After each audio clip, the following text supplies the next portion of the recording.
Siapa nih yang suka melakukan prokrastinasi atau kegiatan yang suka menunda-nunda pekerjaan? Bermalas-malasan sampai akhirnya mengerjakan tugas atau pekerjaan di waktu yang mepet dengan deadline. Ini loh penjelasan mengenai prokrastinasi dan akibat dari melakukan perilaku tersebut. Di era yang sibuk dan selalu menuntut produktivitas yang tinggi, beberapa dari kita seringkali mengawali minggu dengan mengatur jadwal pekerjaan dan menentukan goals yang ingin dicapai di minggu tersebut. Tapi, berapa dari kita yang tetap berpegangan pada jadwal?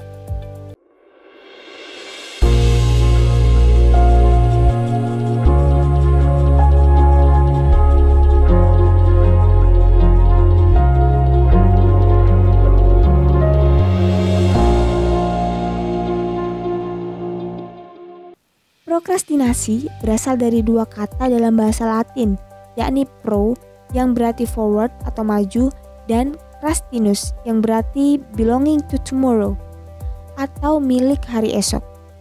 Sehingga prokrastinasi adalah forward it to tomorrow dalam bahasa Latin yang berarti lakukan itu besok.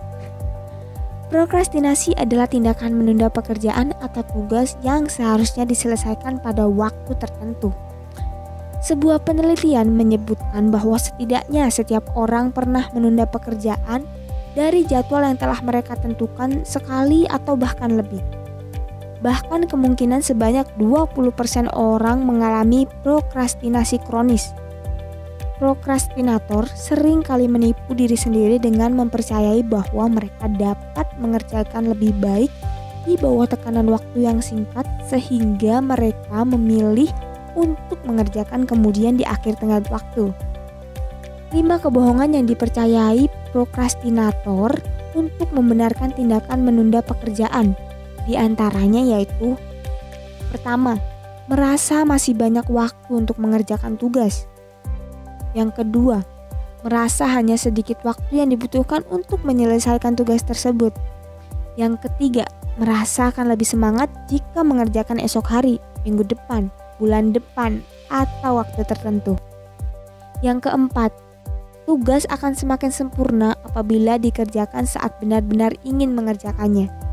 Dan yang kelima, pengerjaan tugas tidak akan optimal ketika tidak berada dalam mood yang baik atau menunggu mood. Lalu, apa dampak dari seringnya melakukan prokrastinasi? Orang yang suka menunda pekerjaan disebut prokrastinator. Namun menurut Joseph Ferrari, seorang profesor psikologi di DePaul University, tak semua orang yang menunda-nunda pekerjaan dapat disebut prokrastinator. Misalnya, kita punya 12 hal yang harus dikerjakan dalam list kita. Otomatis, tugas yang berada di urutan pertama adalah tugas yang terpenting yang akan kita kerjakan lebih dulu. Sisanya tugas ke-10, 11, hingga 12 dapat dikerjakan belakangan. Sebaliknya, seorang prokrastinator sejati tak punya prioritas. Ia akan mengerjakan 1-2 hal dalam listnya, kemudian menyusun ulang list tersebut. Terlalu lama memikirkan bagaimana cara mengerjakan tugas, bahkan mungkin membuat kopinya. Jika demikian, menurutmu apa dampak negatif jika seseorang suka menunda-nunda pekerjaan, sobat? Timothy A. Piesel, seorang profesor psikologi di Carleton University, menyebutkan bahwa procrastination adalah tindakan melarikan diri dari tanggung jawab. Ketika seseorang melakukan prokrastinasi, ia akan memilih melakukan sesuatu yang menyenangkan, padahal bersifat sementara. Sedangkan di balik itu tersimpan rasa cemas dan takut. Ketika masa bersenang-senang itu usai, ia akan kembali dihadapkan pada kenyataan bahwa ada tugas yang belum selesai. Pada saat inilah timbul rasa bersalah, khawatir, panik, stres, hingga depresi. Pernah kepepet dalam situasi seperti ini? Terkadang kita suka beralasan the power of kepepet. Ini yang bikin ide mengalir lancar saat mengerjakan tugas. Nah, mulai sekarang terapkan mengerjakan tugas dengan planning yang sesuai dan berhenti untuk menunda lagi ya sobat. Karena prokrastinasi juga sangat berdampak pada kesehatan mental kita. Assalamualaikum warahmatullahi wabarakatuh. Hey, sadar gak sih kalau banyak banget orang nih di luar sana yang lebih fokus untuk hal-hal rutinitas sehari-hari.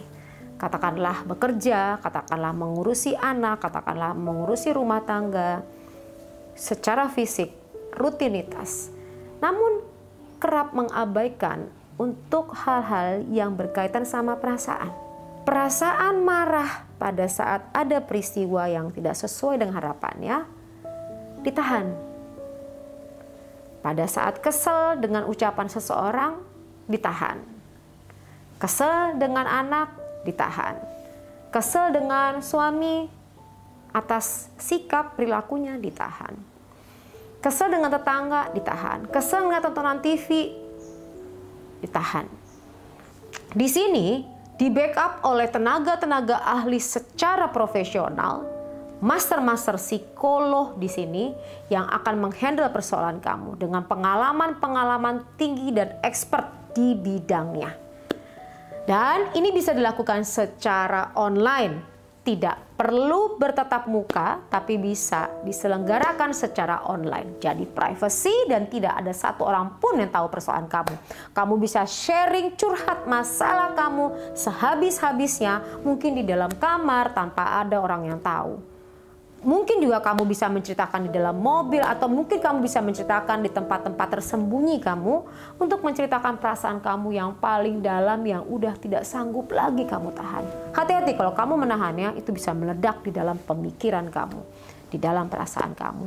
Maka berbagai macam kondisi akan muncul, sakit yang tidak selesai atau sembuh, bahkan pemikiran-pemikiran yang ditahan, meledak, itu akan mengakibatkan berbagai macam gangguan lainnya. Oleh sebab itu segera kamu konsul kepada kami di sini di nomor di bawah ini. Saya dan teman-teman saya, kami siap membantu kamu, selalu ada untuk kamu. Jadi kamu tidak sendiri. Kami ada.